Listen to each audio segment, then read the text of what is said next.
Bien, nuevamente estamos. Bien, estábamos viendo o estamos viendo lo referente a lo que es precisamente el mercantilismo, de cómo la regulación estatal va tomando parte de la economía. Dijimos que hay una unificación del mercado interno. ¿Cómo se da la unificación del mercado interno? Ya como consecuencia de que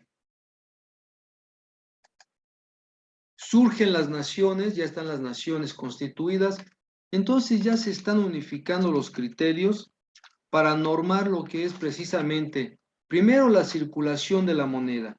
Ya la moneda debe de tener, por una parte, sanción, es decir, confianza, una estipulación legal, que se tenga confianza en ella porque hay alguien que está garantizando. ¿Y quién es ese alguien que va a garantizar la circulación legal de las monedas y precisamente su acuñación adecuada? Pues va a ser el Estado. Ya el Estado se va a encargar de esa política monetaria, esa política de regulación del circulante, porque internamente los mercados se van regulando y como se van regulando los mercados, al mismo tiempo ya se está dando un crecimiento de la población. Hace 100 años, la población de los países era una cantidad pequeña en relación a hoy.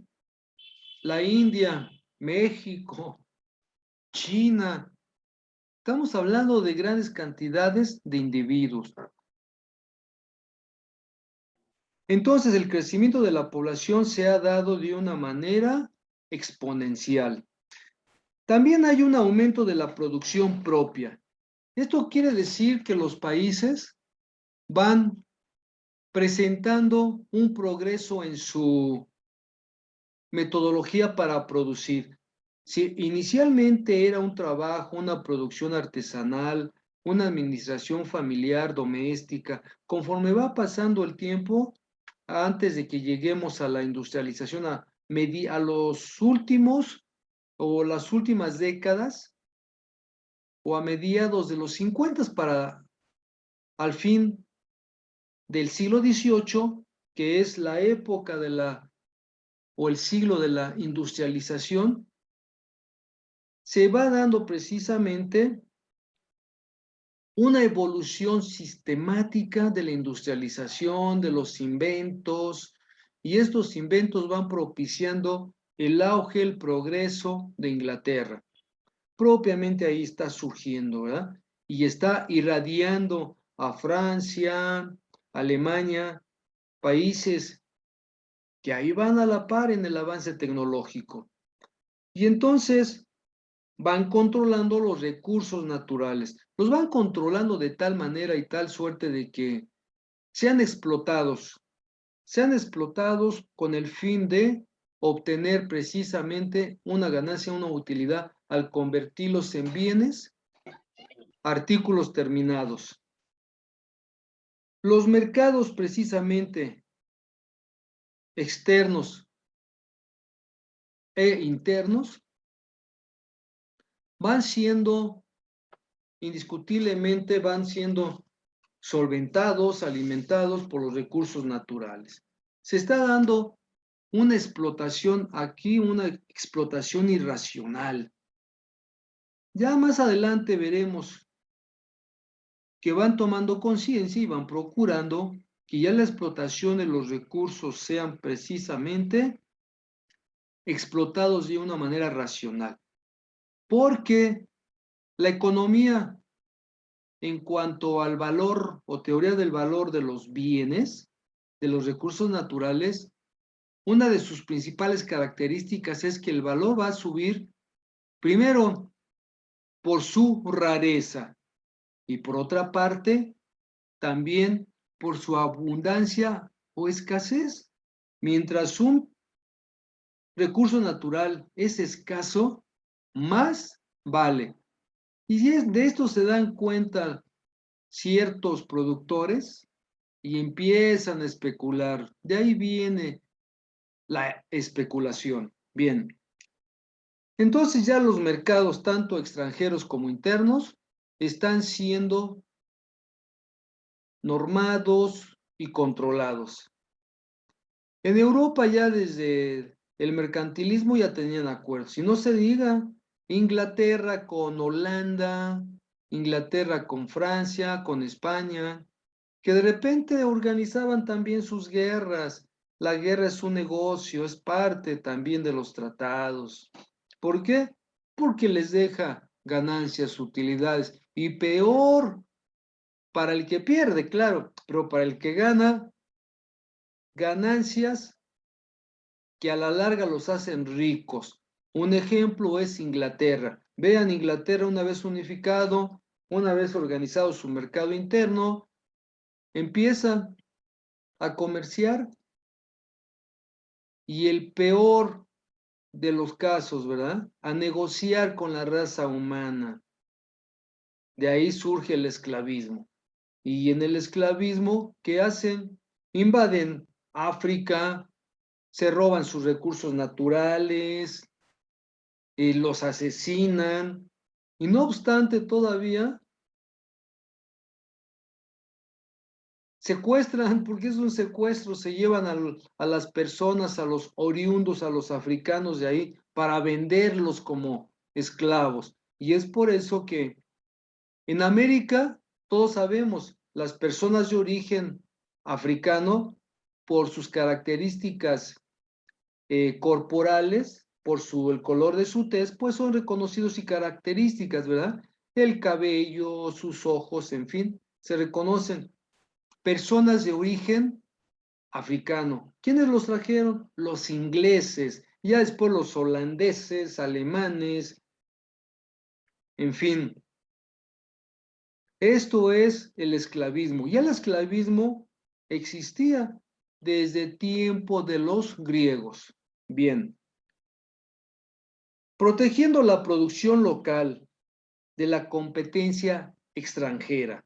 Ya se tiene aquí idea de que hay que proteger primero la economía interna, controlando nuestros mercados, y después la economía externa, lo que son las exportaciones. Ya si tenemos un excedente, ya podemos pensar en exportar, pero mientras no, primero hay que satisfacer el mercado interno y lo que nos haga falta, lo importamos. Y se van dando cuenta entonces que su economía se veía afectada, porque sí satisfacían el mercado interno y lo que les faltaba lo compraban al exterior. Luego hacían cuentas y resultaba que lo que estaban comprando al exterior era hasta más caro de las ganancias internas de su mercado interno. Dijeron, acá, ¿a qué se debe esto? Ah, pues era sencillo. Como están comprando al exterior, se están endeudando al exterior. Y en economía se dan cuenta que en el exterior los países que tenían muchas ventajas económicas tenían un mercado interno satisfecho y además un mercado exterior completamente también satisfecho. ¿Por qué? Porque lo que vendían era más de lo que compraban y eso les estaba generando una ganancia extra, que es lo que con el transcurso del tiempo se va a reconocer como balanza de pagos y específicamente hablando de balanza comercial, el control de importación y exportación, que hay déficit o hay superávit, lo van estudiando y luego entonces dice, ah, caray, ya es necesario controlarlo. Las empresas privadas no les importaba, porque de todos modos generaban ellas de manera individual, generaban utilidades. Pero ¿qué pasaba cuando el Estado tenía que brindar servicios, protección, seguridad, tanto ambiental, de salud pública, como impartición de justicia, y en fin, todo el gasto público, ¿quién lo tenía que solventar? Y luego el Estado que tenía en un momento dado que asignar vigilancia, supervisión, fiscalización, en las fronteras y dijeron, ah, caray, ¿y esto quién lo va a pagar? No alcanza los impuestos. Y se empiezan a crear los aranceles. Los aranceles surgen porque ya había un impuesto. Un antecedente del arancel, es decir, el impuesto en importación-exportación, es el impuesto de peaje. El impuesto de peaje lo cobraban los pueblos en un inicio por todos los comerciantes que cruzaban. Un claro ejemplo son los árabes. Ah, estás cruzando por aquí y necesitas agua de mi pozo, porque yo soy dueño de mi pozo. ¿Cuánto me pagas? Oh, pues mira, te dejo esta prenda de seda, te dejo este pedazo de marfil, te dejo este vino de tal país, etcétera. Ah, muy bien, perfecto. Ahora sí, toma agua. Al paso del tiempo decía, pues no necesito agua, yo traigo mi agua, mira, cuántos cueros llenos de agua traigo. Ah, sí, pero estás pasando por mi tierra. Me vas a tener que pagar una moneda, o si no sabes que no pases por mi país, no te quiero ver por mi país. Oye, pero entonces voy a tener que rodear. ¿Quieres facilidad? Págame. Ah, se va constituyendo el impuesto de peaje. Ya con el transcurso del tiempo, la regulación, la civilización, hoy en día son aranceles. Bien,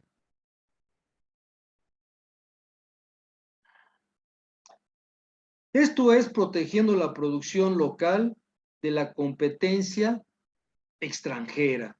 Primero, brindamos precisamente todas las políticas adecuadas para que el comercio interno se dé.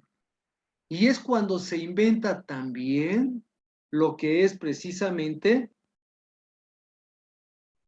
dentro del aparato económico o economía política, sustitución de importaciones. Vamos a incentivar más la producción interna y a desincentivar precisamente lo que es la importación. Sustitución de importaciones. Y esto se cree y lo estipula el Estado, el gobierno. Y no van a poder importar este producto o este artículo. Eso es el modelo económico, sustitución de importaciones. Y es una manera precisamente de proteger la producción local de la competencia extranjera. Hoy en día precisamente esta política queda, si no queda anulada, está un poco restringida. ¿Por qué? Por los acuerdos internacionales en materia de comercio exterior, subsidiando empresas privadas y creando monopolios. Otra medida que se considera, se ponen de acuerdo los países y dicen, pues necesitamos subsidio a ciertas empresas. ¿Por qué? Porque su capacidad de desarrollo no les está dando, no les está redituando, porque necesitan más recursos. Y esos recursos, ¿cómo los pueden obtener? Son empresas pobres, empresas que requieren una manita. Y es cuando el Estado emplea e inventa el subsidio. Y dice, bueno, para que salgas, lo que está recabando el Estado vía impuestos, de esos impuestos te voy a asignar a este sector ciertos impuestos. Pero tampoco el subsidio viene a veces de manera directa. Ah, te voy a dar dinero en efectivo. No, no, no. El subsidio se traduce precisamente en, te voy a construir por tu área, por tu sector donde estás explotando esa industria, una vía férrea. Y entonces hacen negociaciones con empresas particulares porque el costo y el gasto va a ser muy cuantioso. Rutas marítimas también, financiamiento para ciertas empresas para que puedan construir barcos, ferrocarriles, el Estado para construir carreteras, caminos, abrir brechas, subsidio al campo, etcétera. Ya después se va dando todo lo que hoy en día reconocemos, el subsidio a las actividades primarias y secundarias, ganadería por una parte, la agricultura por la otra, silvicultura, piscicultura, etcétera. Todo lo que tenga que ver con actividades primarias. Estos subsidios se otorga a empresas privadas, pero ya les dije, a veces no es de manera directa, toma y te va la lana, no. No, es a través de la inversión pública en construir infraestructura. Por otra parte, los estados también ayudan para crear monopolios. Después ya hoy en día están prohibidos los monopolios, pero ya los monopolios fueron creados. Y si ya fueron creados, no los pueden destruir. Hoy se disfrazan, ¿verdad? Pero hay monopolios. Monopolios precisamente es que hay un solo productor para bienes y servicios. Y las personas o consumidores no pueden comprar en otra parte porque está el monopolio por un solo vendedor. Viene la imposición de aranceles a los productos extranjeros. Ya lo mencionamos, ¿verdad? No queremos que importen. Y si no queremos que importen, aumentamos los aranceles, sale carísimo. Incremento de oferta monetaria. El Estado de los países, la representación en el gobierno, la representación del pueblo en el gobierno, ¿qué sucede? Que todos los funcionarios públicos, convergiendo de lo que es los tres poderes, pues está separado el poder ejecutivo, legislativo y judicial. Y también dada su independencia de funcionalidad, en un momento dado se integran ¿para qué? Pues para que haya precisamente una integración del Estado. Bueno. Y tienen ellos que ponerse de acuerdo para que haya un aparato rector, para que sepa, ¿se aumenta la oferta monetaria o se restringe? Para evitar, porque al paso del tiempo se van dando cuenta que si hay mucha moneda circulando, eso provoca inflación. Y una inflación provoca crisis económica. Entonces, va siendo necesario estudiar, analizar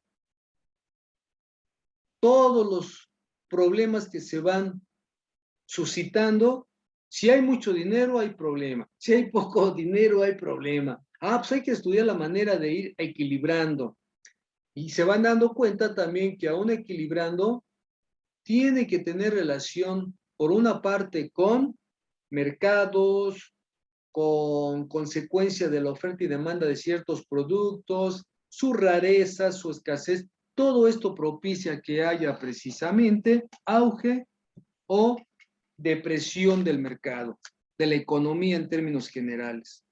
Entonces, el incremento de la oferta monetaria va a quedar después regulado a través, hoy en día tratándose de México, por el Banco de México.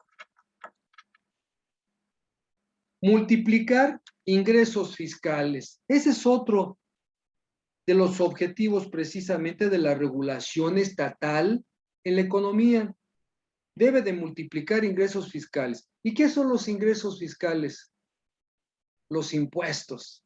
Impuestos sobre la renta, impuesto a valor agregado, impuesto sobre producción y servicios, impuestos sobre adquisición de automóviles nuevos, y ahí viene un montón de contribuciones, predio, luz, lo que es el IVA, impuestos por mejoras públicas, y en fin, hay en México más de 100 impuestos. Entonces, multiplicar los ingresos es una tarea del Estado. En el caso de México es a través de Secretaría de Hacienda y Crédito Público. Bien, damas y caballeros, todas estas actuaciones es con el fin de formar el Estado-Nación. Así es como empieza a surgir el Estado-Nación. ¿Qué representa? Aquí muchos estudiosos dicen, bueno, hay un Estado benefactor por el tipo y la manera de cómo funciona, y hay otro Estado-Nación por el tipo y manera de cómo se va identificando su pueblo. Bien, vamos a ver ahora, esto es parte del mercantilismo. Y de una vez se me está ocurriendo de tarea, damas y caballeros.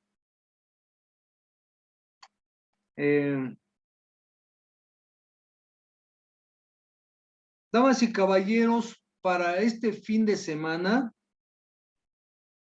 van a tener nuevamente una tarea que se va a llamar, déjenme ver. Sí, anoten por favor. Tarea número 1.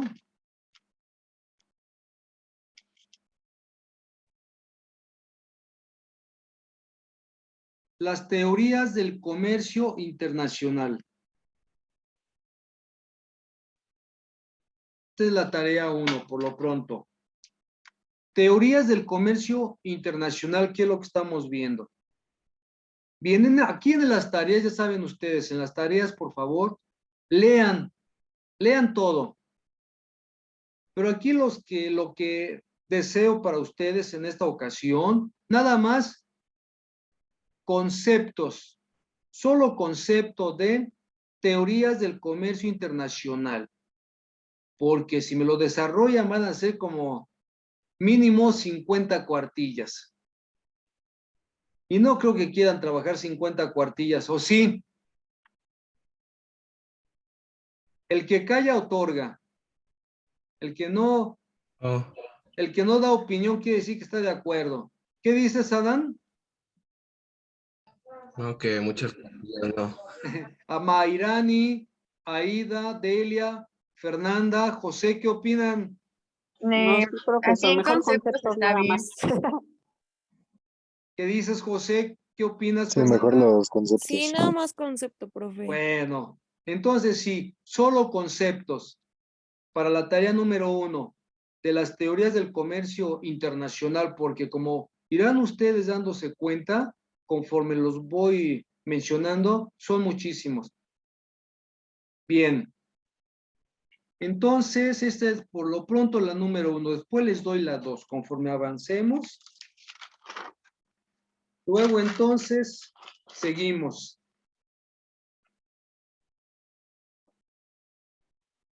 Todas estas actuaciones con el fin de formar el Estado-Nación. Ya se va conformando un Estado, ya están las naciones, ya está Francia, Inglaterra. Por una parte, hablando de Inglaterra, está el primer ministro, y ya en su momento hubo una mujer como primera ministra, que se le denominó la Dama de Hierro. Imagínense por qué le dijeron la Dama de Hierro. Era durísima, fue durísima. Y me parece que ya falleció la señora Margaret Thatcher. Sí, ya falleció. Bueno, a lo que quiero mencionar es que por una parte está el ministro y por la otra parte están los reyes. Vean ustedes, todo está la reina Isabel, su rey. La reina ya lleva 80 y tantos o 90 años fungiendo como reina. Y ya han pasado una lista interminable de ministros. Por ahí ya verán en otra materia más adelante, en otro semestre. Todo esto, muy interesante. Bueno, el mercantilismo entró en crisis. ¿Cuándo entra en crisis? A finales del siglo XVIII.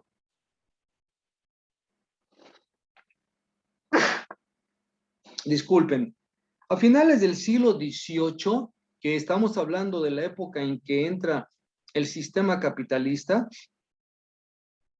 siglo XVIII, y desapareció a mediados del siglo XIX. Paulatinamente el mercantilismo va desapareciendo, pero va desapareciendo el mercantilismo y va naciendo en el siglo XVIII, paulatinamente, el mercantilismo va desapareciendo, pero va surgiendo el capitalismo. ¿Por qué? Porque en el mercantilismo hay precisamente un innumerable número de comerciantes. Y ya con lo que es precisamente el auge, el nacimiento del capitalismo, va naciendo, va creciendo lo que es la industria, con tantos inventos, la máquina de vapor, por ejemplo, se tienen que construir vías férreas porque se inventa, se crea, no nada más el ferrocarril, la máquina de vapor, sino que el vapor sirve para que las industrias ya trabajen a mayor grado, a mayor velocidad. El carbón se utiliza en calderas, en fin, todos los inventos que se dan y que son un montón de inventos en el siglo XVIII, todo esto va propiciando el nacimiento del capitalismo. Ya los talleres, tallercitos familiares, artesanales, donde todas las familias, papá, mamá y los hijos trabajaban en sus casas, pequeños talleres artesanos que tenían sus pequeñas logias. Esas logias que eran organismos, grupos, se van transformando y dicen, bueno, pues ahora vamos a unir nuestros recursos y vamos a crear empresas. Y ya empiezan a crear empresas porque, les digo, ya hay calderas, ya se empiezan a crear las máquinas, ya funcionan por poleas, bandas, etcétera. Y todo esto propicia precisamente el nacimiento del capitalismo. Y el mercantilismo, que eran esos pequeños artesanos, van desapareciendo para conformar a el señor capitalista, el señor empresario. Y esto, mientras va surgiendo el capitalismo, al mismo tiempo va desapareciendo el mercantilismo.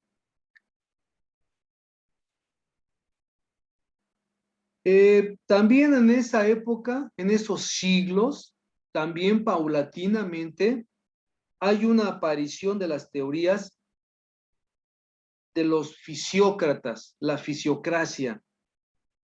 Simultáneamente también se va creando la corriente de los liberales. Recuerden que los liberales vienen desde la teoría clásica de Adam Smith, y ahorita vamos a pasar precisamente a los clásicos. Y ahí es precisamente cuando ya los liberales van surgiendo y por otra parte están los fisiócratas. La economía de la fisiocracia es muy interesante y muy importante. ¿Por qué? Porque tratan precisamente como el francés Quesnay, un fisiócrata, el padre de la fisiocracia, Quesnay, dice que todo el valor, toda la economía debe estar sustentada en el cultivo de la tierra. Y tiene razón, porque no existe vida si no hay tierra. Los capitalistas, ¿de dónde han extraído materiales? De la tierra. Los capitalistas que explotan recursos naturales de la tierra, antes en ese inicio, comienzos del industrialismo, no existía precisamente elaboración, procesamiento de alimentos enlatados como hoy. Cuando se da, ¿a quién están afectando? ¿De quién están abusando para obtener ganancias, utilidades? De la ganadería, de la carne que se empieza a procesar, embutidos, a importar, exportar, enlatarlos, embolsarlos. Entonces, Quesnay, el fisiócrata francés, tiene toda la razón. Toda economía debe estar sustentada y está sustentada con base al desarrollo, cuidado y explotación de la tierra. Eso es indiscutible. Y de la explotación de la tierra, de la agricultura, también se alimenta la ganadería, indiscutiblemente. Y por eso dice, no hay nada más importante en la vida del hombre y en la actividad económica que una explotación racional de la tierra. Entonces es la fisiocracia. Poco a poco la fisiocracia ha ido desapareciendo, pero para integrarse a la economía política. Por eso hoy en día cuando se habla de economía política, se habla de actividades primarias. Y en las actividades primarias está explotación de la tierra, que es la agricultura, y por el otro lado la explotación de la ganadería, que tiene que ver precisamente en actividades primarias, piscicultura. Bien, se integra desde el punto de vista económico la política de explotación de la tierra. Por eso, repito, ya no se habla de la fisiocracia, porque ya está integrada la fisiocracia. Bueno, vamos a pasar a lo que es la teoría clásica. Y la teoría clásica, damas y caballeros, se desarrolla a finales del siglo XVIII. En estos siglos, perdón, en este siglo, a mediados del siglo XVIII, surge precisamente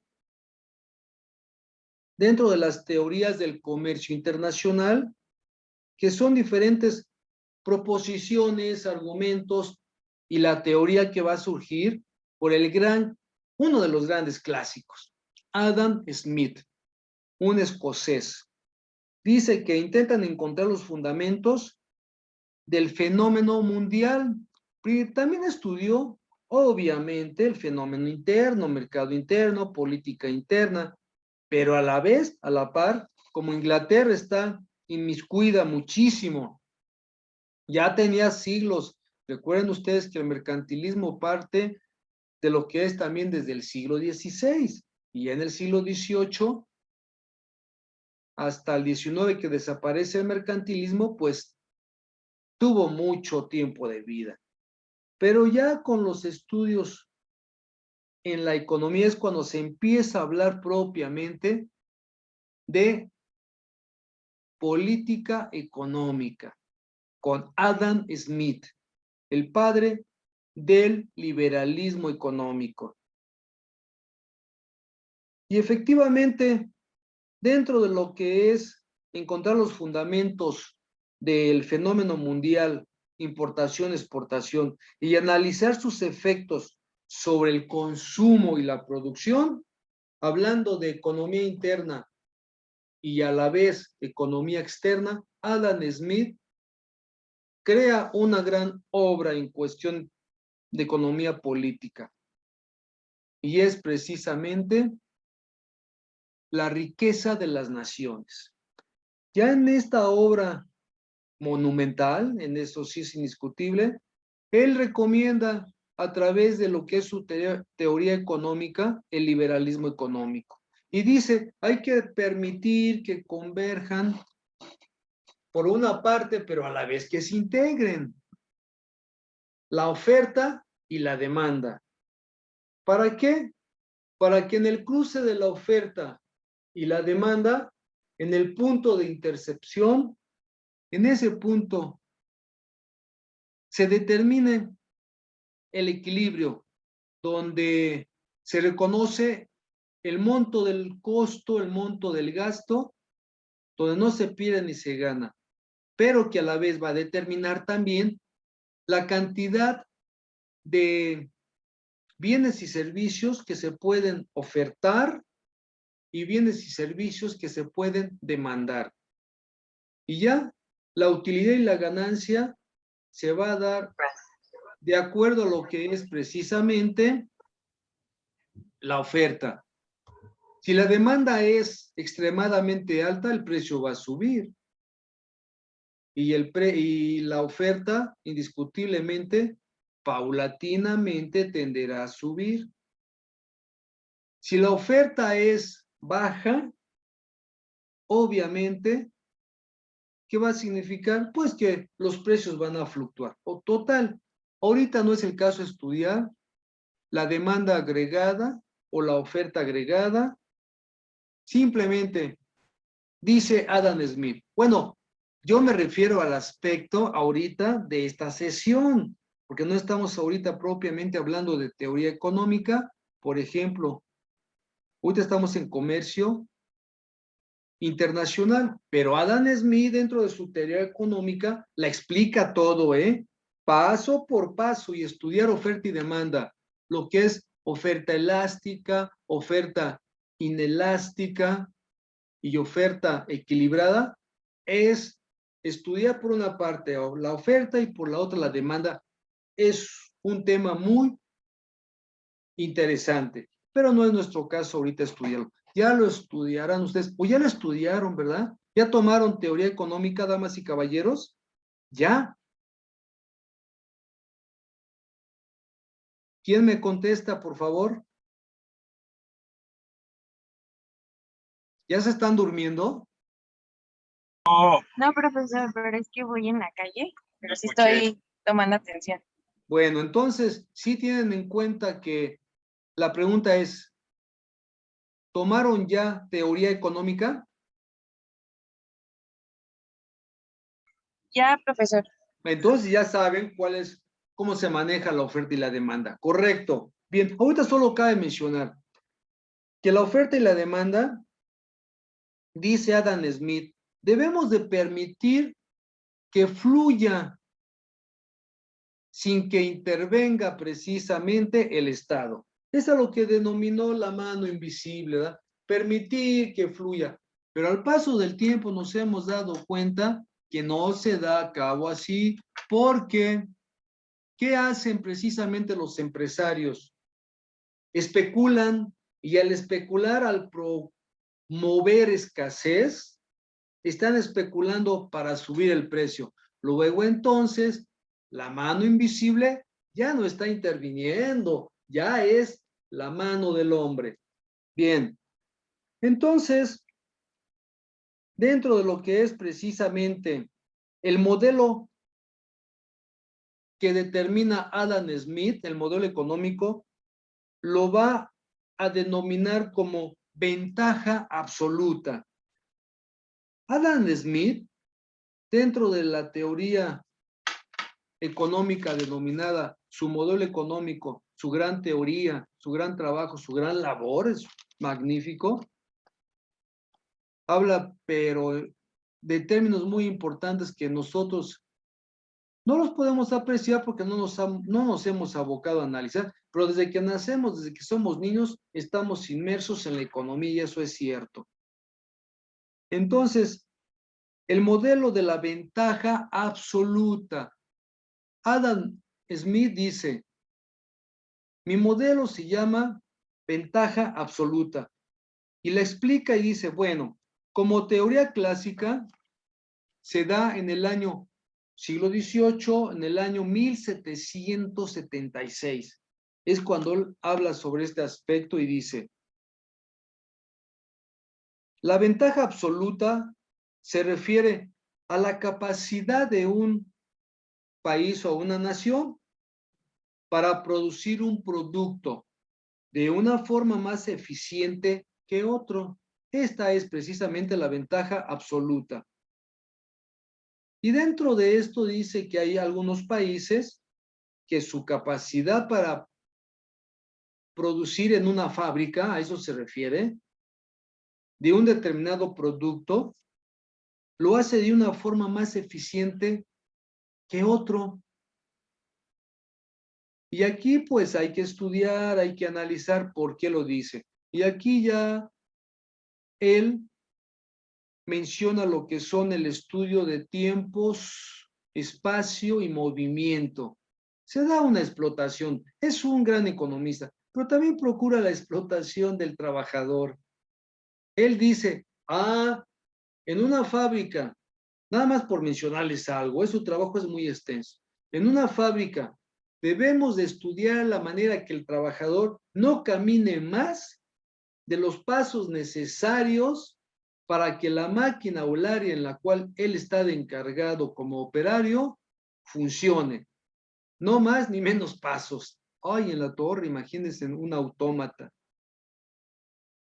Que sus movimientos manuales, porque es un trabajador manual, no de más movimientos de la mano, sino los necesarios para que el producto, ya sea lo haya armado, lo equipare, lo embolse o controle la máquina. No más movimientos. Y ahí está el estudio sobre tiempos, porque dice, el desplazamiento que hará en su área de trabajo, más los movimientos manuales, porque un operario dice, no ejerce más que trabajos físicos, no intelectuales.